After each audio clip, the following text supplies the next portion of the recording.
Hey y'all, my name is Catheryn and today I'm going to be showing you my full face makeup tutorial.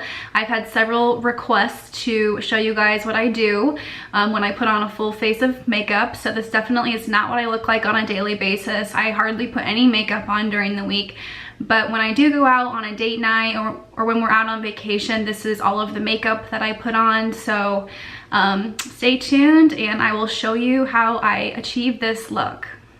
Alright, so before I apply any makeup to my face, I start by prepping my face with two products. Both of these products are from Beauty Counter's Counter Match collection. So I first use their Adaptive Moisture Lotion, and then I use the Counter Match Eye Rescue Cream.